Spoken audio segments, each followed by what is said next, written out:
Howdy everybody, this is James Wassum, the tech wrangler here at Dunrovin Ranch, and we are just in time for an update from Brandon Carpenter at Hashknife Ranch in eastern Montana. Brandon comes out here a couple times a year and does some horse training. He's done some different training clinics for us as well as other guests that stop by and learn about how to work with their horses better. But Brandon also operates a cattle ranch, actually a couple cattle ranches out in eastern Montana. And he takes us around the ranch every week and kind of regales us with all the different stories and things that it takes to keep a ranch up and running. You get to see some of that around here at Dunrovin, but Brandon's got a little bit larger infrastructure, and he's got cattle to deal with and all kinds of things going on. So we're going to launch into an update from Brandon here today.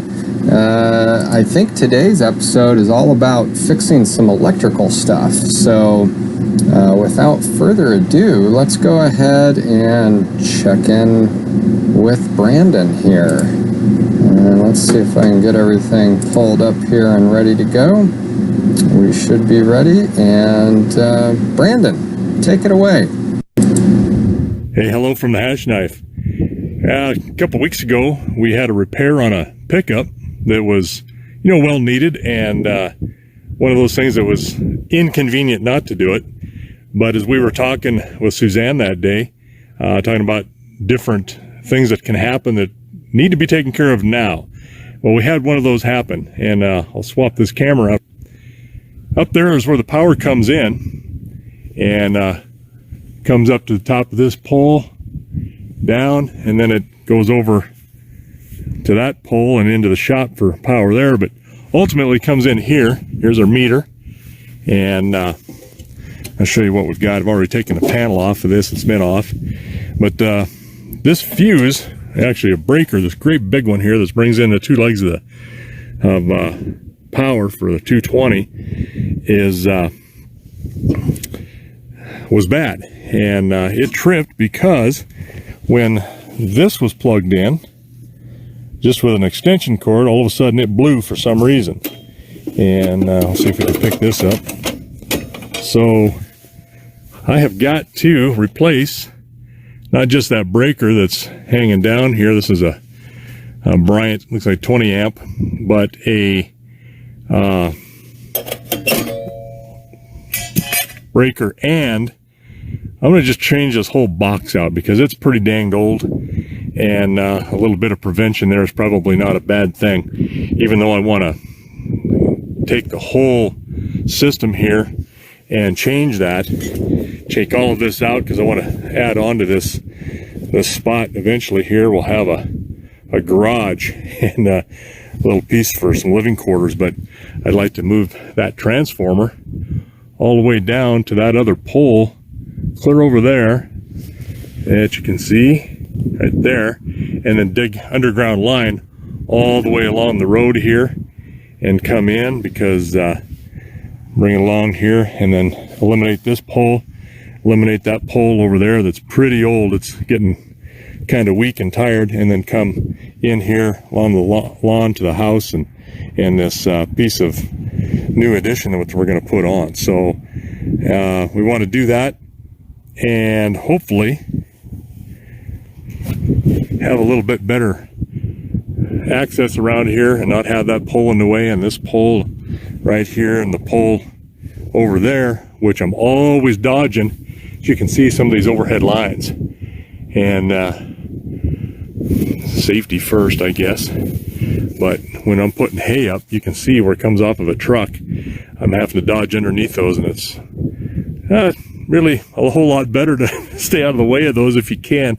So today's temporary fix, and it's actually a short-term permanent fix, not temporary, but I'm going to replace this box off of here and rewire and bring that all back together and see if we can't make this thing whole for the winter time. It's about 60 degrees today. This couldn't have happened at a better time. I did trip at night, so there wasn't much for heat, anything like that for a while. And that can be, as you know, catastrophic this time of year. So this is something you don't want to muck around in too much. This will kill you doornail dead if you make the wrong move here. So this is one of those days I get to be an electrician. So we'll see how we can do with this. Okay, this is kind of the part that I don't like. It's kind of getting down to the real world of, is this thing got electricity going through it or not, or how much? So I've put my spectacles on because I have to look inside of the range of my fingertips, and set my voltage, alternating current for volts. I want to test how many volts are coming through there, and if there are. And so I'm going to put my ground here on my new, or this black on the neutral, and this is the hot side of this. I want to see how many volts we've got. It says 121.4 on that leg, 122.1 on that leg. So I'm going to step aside, I'm going to shut the power off, see how much I got now. And that's basically showing 0. It's bouncing around a little bit. Let that thing settle down. Basically 0, 0. This side, zeros. So the power's off.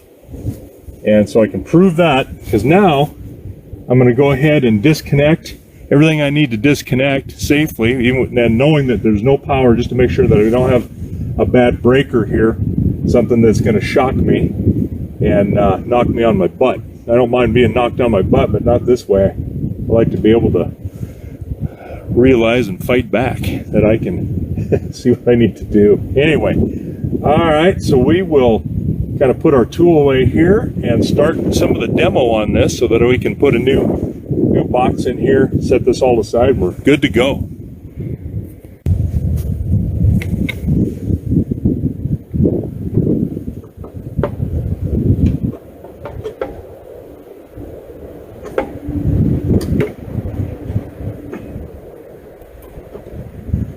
Okay.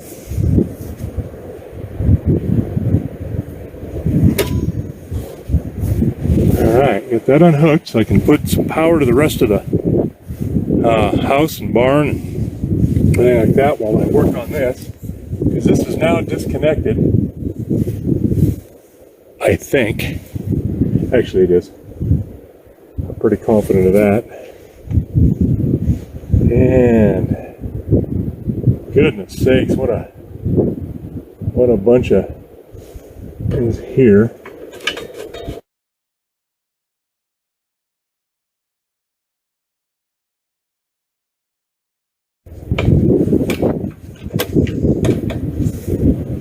And this is just some piping pulled down in here to protect the wires that feed this box from our main box.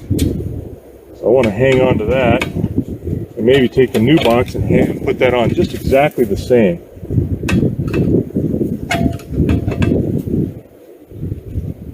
Because there's nothing wrong with this.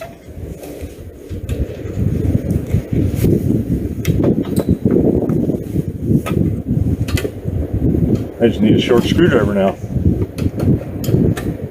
Get that in there anyway. Nope. Maybe. Nope. Alright, so I gotta go get another tool. We'll get this box pulled off, and then we'll start making the swap. Okay, so I gotta resort to a little offset screwdriver here so we can get into this spot. Pull this off of here. There we go. Just get it to move a little bit. Use my other end. It's like a quarter turn at a time until I get my fingers on here. Swapping ends each time.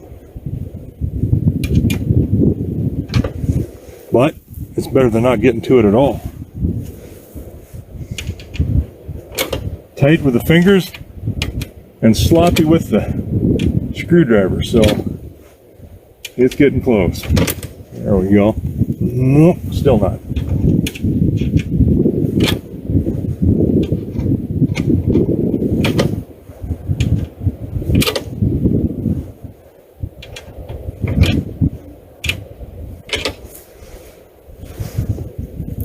Oh, boy, just so close.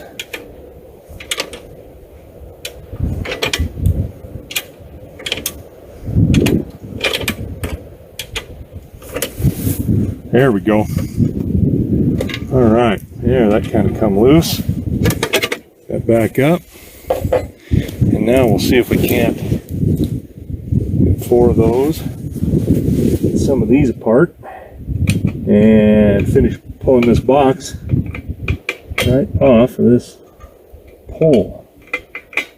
And when you know it, probably grabbed the wrong size of that. Had the right one and then put it back in the box. Yep, I sure do have the wrong one. All right, so we will reconnoiter. Okay, now we got the right size tool here, so should be able to spin these out of here.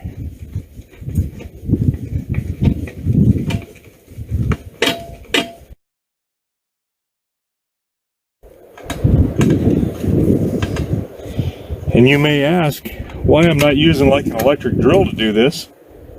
Well, because I get the power turned off right here, and I'm not going to string out a bunch of electrical cords to do this for just a couple of these. Now, on the way back, once I get everything complete, I might do that. We'll have to see how this goes, how these line up, and whether or not it's going to be worth it.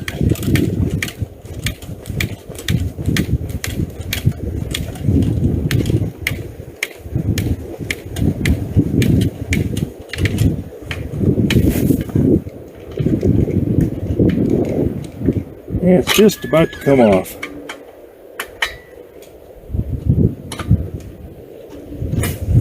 Okay.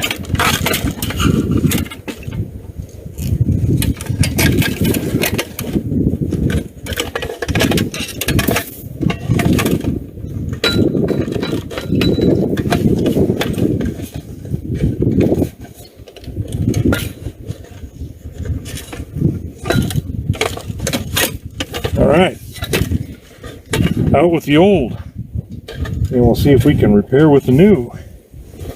Check these wires, everything looks pretty good. I don't think I'll need to change that out. It's in pretty good shape, but now we just have to see what we can do to replace exactly what we needed there. And I may take this gasket here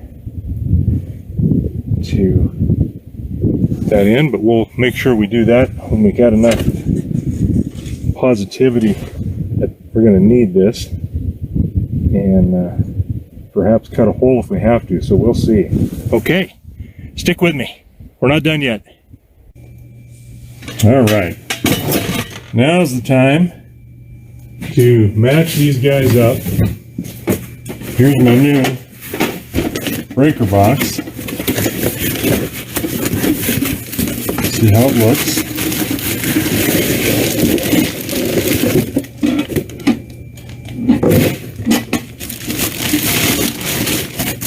A little bigger than the old one, slightly. Cap on it. And we'll see if we got any pieces and parts in here that we're going to need. Definitely need that one. And a couple of screws. Couple of buses, and as the inside it's a little bit different, but it is going to be a lot more, well, it's called for a lot more amperage if we need it. This is a 70 amp. I would think this is only like a 30 amp service. So now we can put our breakers in, wire this all up, undo this, and we have to have some more. And there's only one thing that you can do, I think, with a old breaker like this. It goes in garbage. Not gonna even use that as a spare because it won't fit in this. It's a different brand, different style, and so We are not even going to mess around.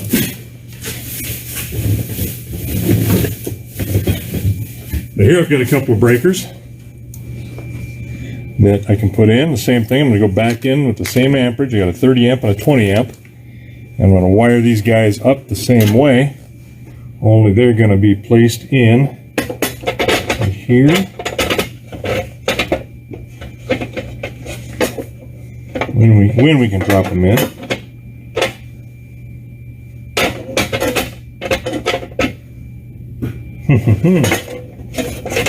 Ah, that's not good. So, our breaker box doesn't work with these two breakers. So I need to take this back in and get the right breaker to go into this. God, I hate it when that happens.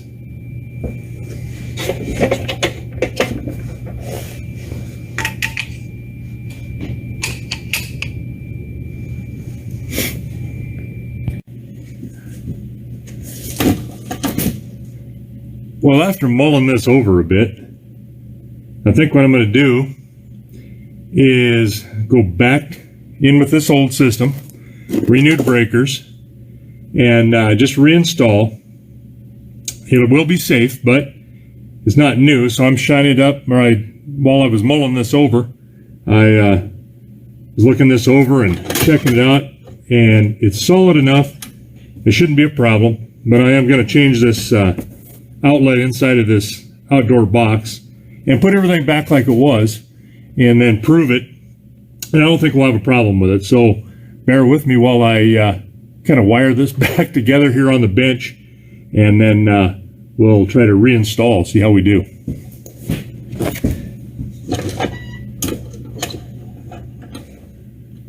Well, I'm almost done here now. Spared you all of that foolishness of running wires. We got a couple more to do. I'll let you in on that. That way you can see you helped me finish. Anyhow, I'm just hooking up this last breaker, and we will then take this out to the pole. There we go. May have to do some shenanigans here to get that in to set well. Okay.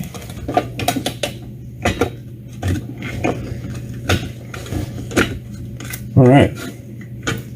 So, just to show you how this is working, or going to work, or should work, is this is the breaker for this external outlet that I still have to change that in. So we're not going to do anything with that. We're going to actually trip that breaker, make sure it's dead.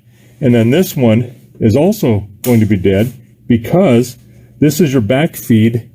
When we plug in a generator, this comes back in, comes up in through this breaker. When we trip it, will allow power then to come and feed this bus, which then the lines that I'm going to put back in through the top will go into the breaker where on the pole, like great big one, and back feed only to that point where it's tripped, but it'll go back down the line to the house.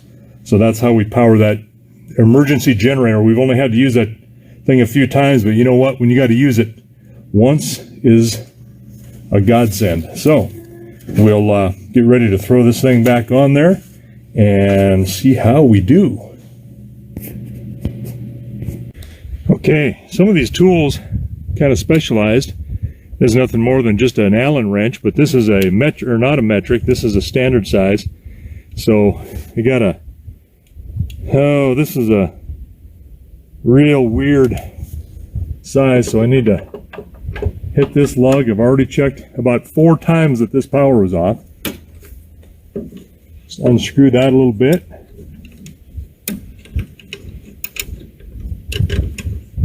And remember, this is the feed that comes up from our generator, but it also feeds down in here when we're not needing the generator. So this has to come up in there. Oh, look at that. And Tighten that back down.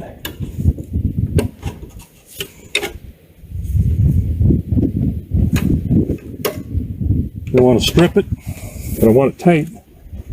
And then we can turn that guy on. We now have power down to here, and I'm not going to test it because I'm just a chicken. I know it's there. Everything's hooked up right. We could, if we needed to, we could probably run something off of this just to prove it, because it will run electricity out as well. And we're good to go. So I'll leave these breakers off and put our face plates back on. And we are done, and except for fixing that little guy.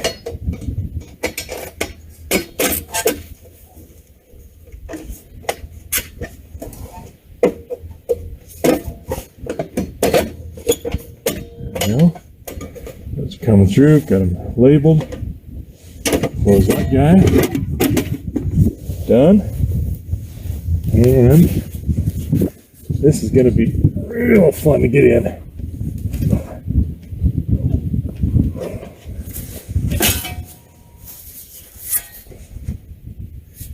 See if we can do this.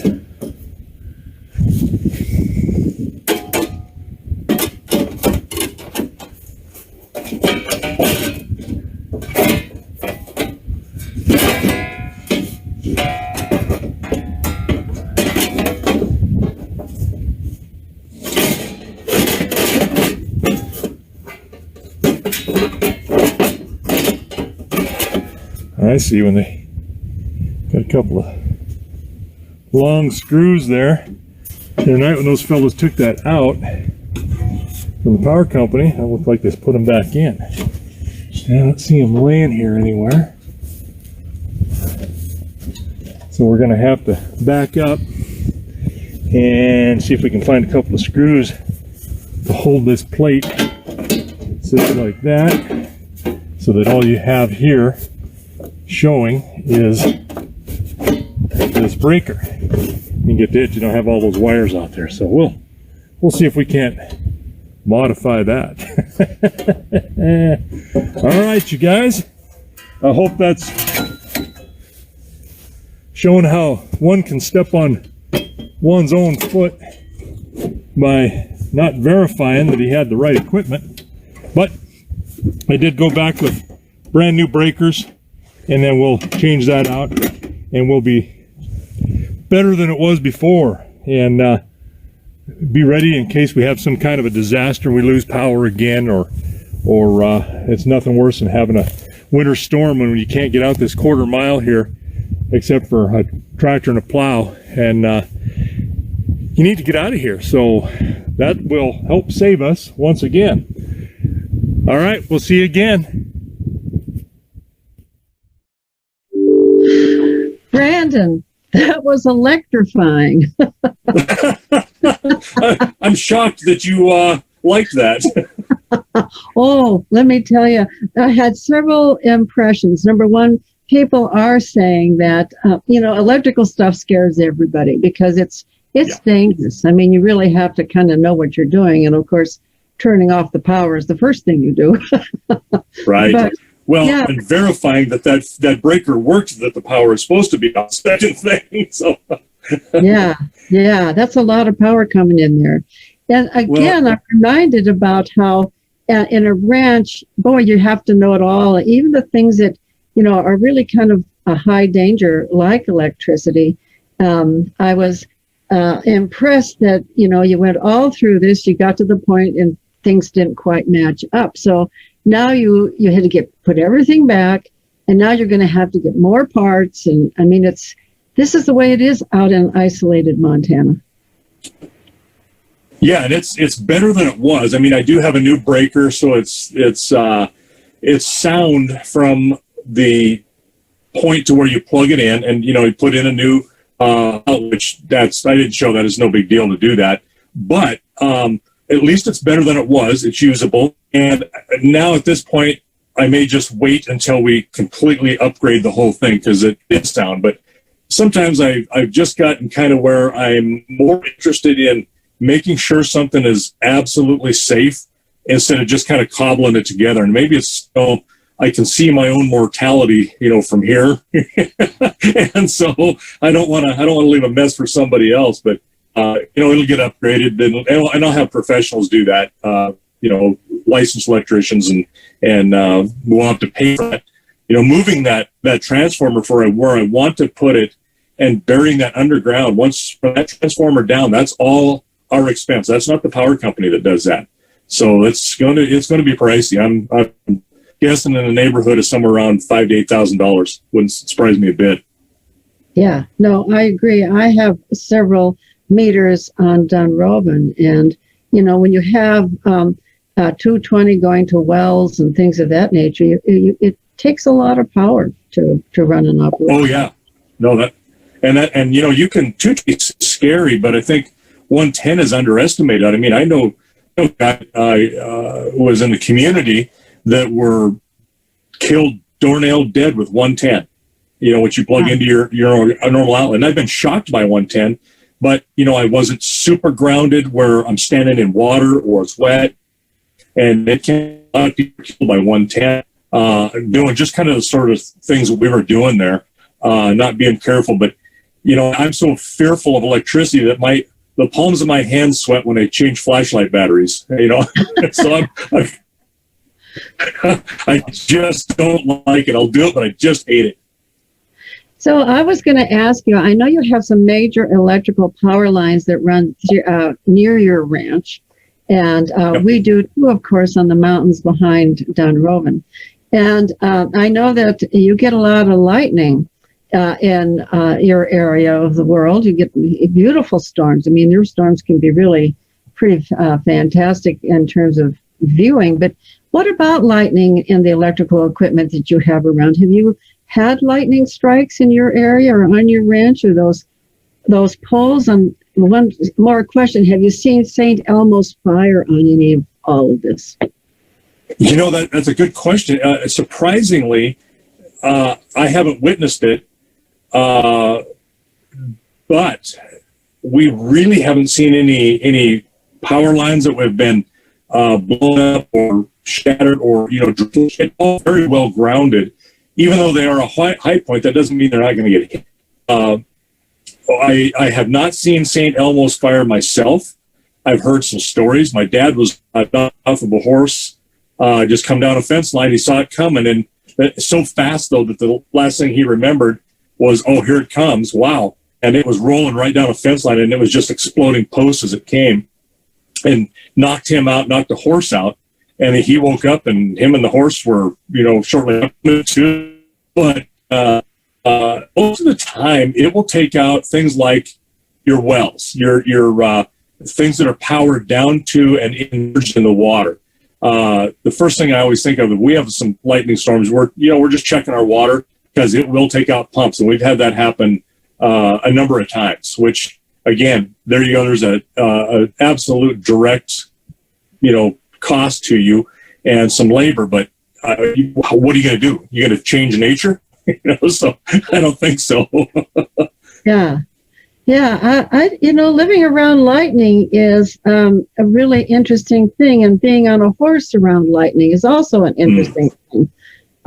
If you remember, I worked at a lookout, and I have been in a lookout which was hit multiple times by lightning, and I saw St. Elmo's fire, including ball lightning, several times. But if you haven't been around lightning, it's really hard to understand its power. I mean, off in the distance, unless you're standing next to it or see what it can do. I mean, and out there in the prairie, lightning can hit almost anywhere because you don't have the attractions of the mountains that pull it in, or So I assume that lightning is just a factor of life out there for you guys. It is. These storms are they're dramatic and they're beautiful, but they're, as much as they are that, they're terrifying too. I mean, it can happen anytime. I mean, we lose cattle to lightning occasionally. You'll lose a cow and you go up and you'll see where lightning has hit, and I've seen it in like the top of the shoulders, and it will exit and the legs are blown off, ears are blown off, and it's just charred where that lightning struck. It was an instant death for the animal, but it happens. They just happened to be the thing that was the tallest or attracted or were most grounded, all of those kinds of things, whatever happened. And it does happen. So, their story about the lookout in the mountains, I can remember when I was a game warden, myself and another warden were doing a long patrol in the 13th Wilderness, and we each had a pack horse with us, and all of a sudden it started raining, and it rained hard, and then we had lightning that was striking so close, and the downpour was just a deluge, and it was so bad, we just stood there in the trail, kind of faced each other, and we could smell the ozone in the air, and the flash, and the horses would spook. They knew what it was, but here we are, soaking wet, even though you've got really good outerwear to shed that water. You're sitting on a horse, wet saddle, you're wet, it's shod and standing in water that's running down a trail. And we just kind of looked at each other and said, well, this would be a hell of a way to go. There's nothing you can do about it. So you just hope that that lightning hits somewhere else. And it's close, almost, whether it's imagined or real, you can almost feel the heat off of some of those lightning strikes, but certainly smell the ozone that's created when that lightning hits. So it's terrifying. Well, yeah, it is exactly. And one of the things that I thought of while I was watching you is you just mentioned you don't get a licensed electrician or a licensed plumber and all of these things out to the ranch because it's just not feasible. And so when people talk about how individual communities and counties have to develop their own regulations for all of these kinds of things like inspections and construction and all of that, it makes sense that they are done county by county because the whole county that you live in is very rurally and very sparsely populated. It would just be insane for the county to be over-regulating businesses like yours. Yeah, and to demonstrate how small it is, I don't know where it stands today as far as population size, but there are 6 counties in the state. And when we first started licensing vehicles, they had a numbering system that was the largest population of the county got number 1. And that was good old Butte, America, right? Yeah. And it went all the way up through the 56 counties based on population. Well, where we're at, Golden Valley County was number 53 out of 56. And we have not, I don't think we climbed that ladder.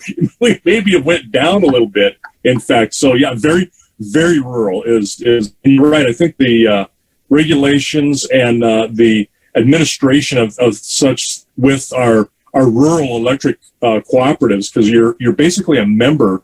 When you pay your bill, you get dividends, or they're not much, but it's a cooperative, so it's not like it's a large corporation that's just taking money from you. And so there are a lot of rural type incentives to develop water, pivots, a lot of that stuff for agriculture.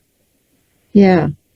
Yeah, it's a completely different way of life out there, and the regulations and the structure really has to reflect that. And as I became more involved in all of these things in Montana, I really saw how the state legislature is wise to pass laws that can be implemented and interpreted at the county level, because things are different in Missoula County than they are out there in Golden County, Golden Valley. So, yeah, I mean, there's still state regulations that they follow, but I think there's some looseness as how they can be applied.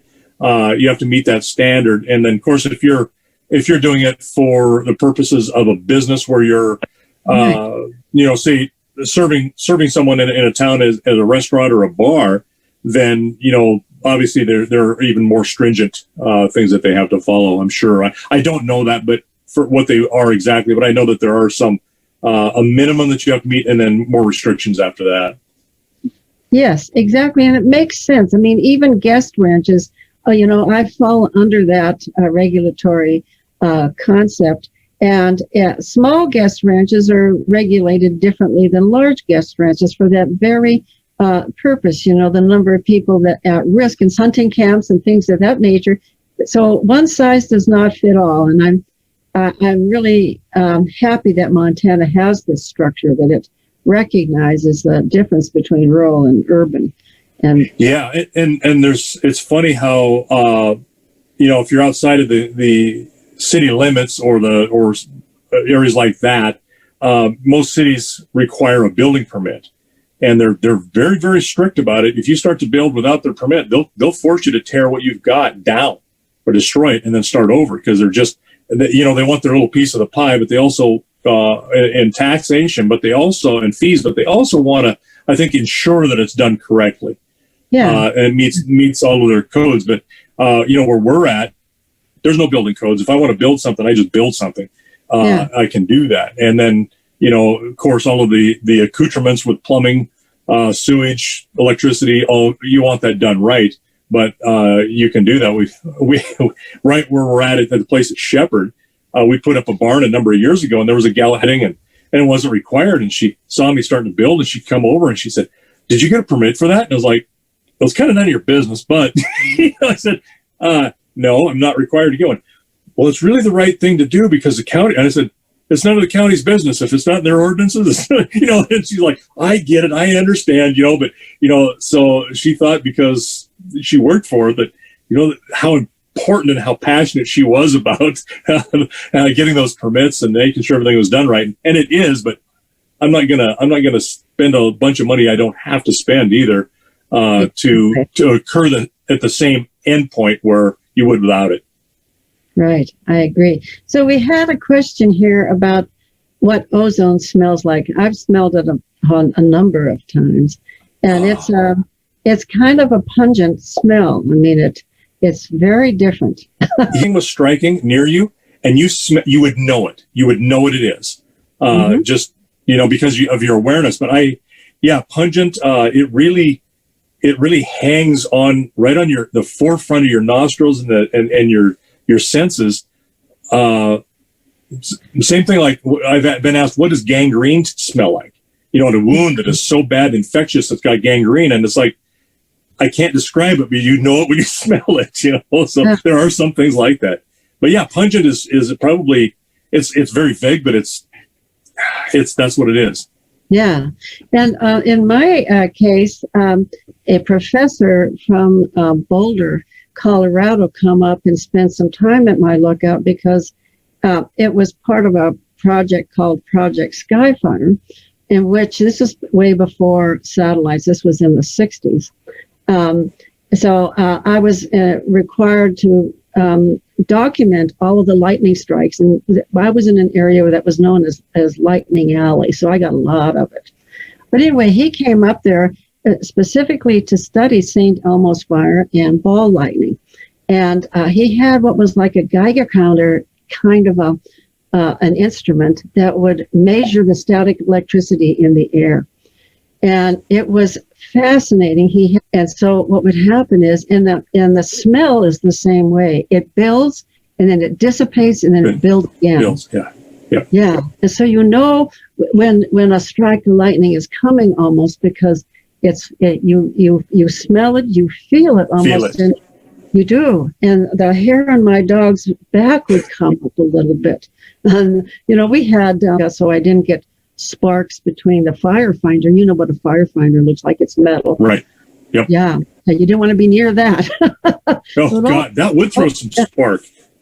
Yeah, it would throw a spark, and a big one.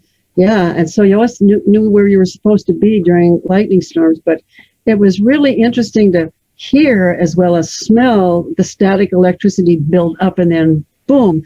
And what I think a lot of people don't understand is lightning goes both ways. It's not just coming down from the sky. It's a meeting of discharge from the ground up and from the sky down.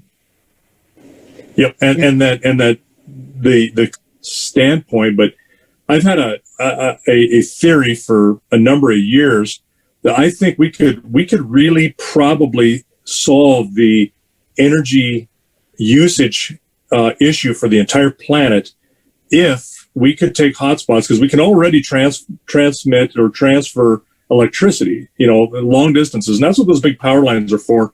Here they go from Colstrip where they're burning coal to create the electricity, clear it's to Idaho in Bonneville plant there. I think that we could solve a lot of, because that is so powerful, and there's so many hot spots. Everybody gets lightning, but there are some areas like say Florida, for instance. Lightning is nearly a daily occurrence in that state. It just, everything works out just right with the heat from the ocean and the landmass and low-lying areas. And if you could just capture, store, and then send, I think we would be, working right off of local energy and not have to do anything. It just comes out of the sky, Yeah. Well, I've always been fascinated by lightning ever since I had that experience up there. And I, my last day in my lookout is when I had a forked lightning. And you see this in the sky sometimes, where you have the lightning coming from two different directions. And because I had a lot of radios up there, I had an electrical transformer outside the lookout, because again, this was in the days before satellites. And so there were my tower was not very tall. It was just a concrete basement kind of, and then the tower on top of it. So it was only 2 stories, but the bottom part was all these radios. It was a radio relay station and antennas all around. So I was a real attractant for a real guinea pig for lightning. Anyway, the last day I was there, it burnt through my ground wire, and it blew up the electrical transformer and started a fire. And so here I am, I'm up at 10,000 feet, and I had to get out of the building, because now it was it was really bad news. And so, I knew to get out and to squat down on the heels of on my toes. Really, you want a minimum, and so here you go, Anyway, I knelt down with my dog, and I waited until I felt safe that I could stand erectly and hike out. And so I hiked down to the highway and hitchhiked into Butte, and told the Forest Service that, I put the fire out first. It started the fire. I did put that out. Anyway, we went back the next day, retrieved all my stuff, and closed it. Exactly. It made national news. It was funny. Wow. The whole thing was funny. Yeah. Wow. I've got fan mail from that. Yeah. I had people from all over the United States sending me letters saying, "What's wrong with you sitting up on top of a mountain by yourself? Are you crazy?" And then I'd have somebody else, some woman from Ohio says, "How do I get a job like that?" That sounds. Oftentimes when we get lightning, it's not just the lightning. I mean, we get, wind and hail.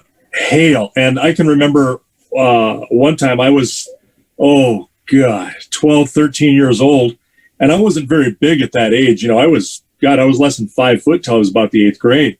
And then I just, grew. I blossomed. That's what it is. I'm still blossoming in a different way, but I'm riding with my grandpa, and we're out. I mean, there's not a tree around. It's good grassland, prairie, and hail.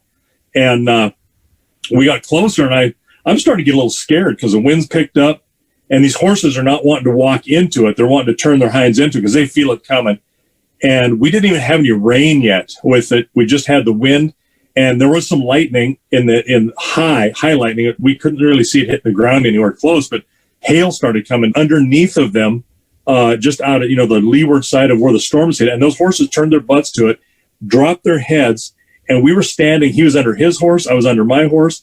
And it sounded like a baseball bat hitting. They just took it and stood there. So they've adapted that way. They know it's coming. They know it's not pleasant. And, you just live with that. And we're just fortunate enough that, they're going to do that. So we're gone. It's a life and death thing. So, yeah, it's all of the good, fun stuff that comes with that electricity sometimes that's you don't think about. Oh, those storms can be just horrific. My 2-horse trailer was on sale at a great discount because of this it didn't break anything. The roof is just fine. Cosmetically, it looks terrible. Right. But I mean, it rolls just fine though, doesn't it? Yeah, it does, exactly. But cars get ruined, and I mean, the The prairie. Millions of dollars in insurance claims, I mean, happen. It just destroys houses, windows. We had a good storm here at Shepherd. That's where I'm at right now. And this spring, some of them couldn't get it done through the wintertime because there was such a enormous demand because of the storms that went across the country. And you have to do what you got to do. And they've got plywood on the outside of their doors and windows on their houses, and it's going to stay that way for a while. So it's, some of these storms that come through, it's like, oh my God, where is a safe place to go? And every place has got its warts. I'd rather be home, but you just live with these kinds of things. Exactly. And I think that's one of the really interesting parts about Montana. We cover such a wide diversity of landscapes, and where the prairies meet the mountains, that really just causes all of these kind of really dramatic weather. You get all that flow of air and that upthrust that just really makes a difference. I mean, you can drive over Rogers Pass and see the sky change between the mountain area and the prairies. Just changes all the time.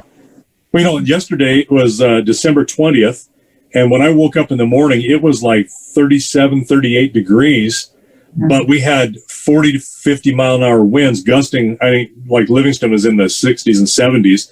And so you get that air coming over the mountain, hitting the prairie, and as it hits, it compresses and it heats. The air heats up. So you get this compressional heating just because of the winds. I mean, vertigo compresses and warms up and then flows on out.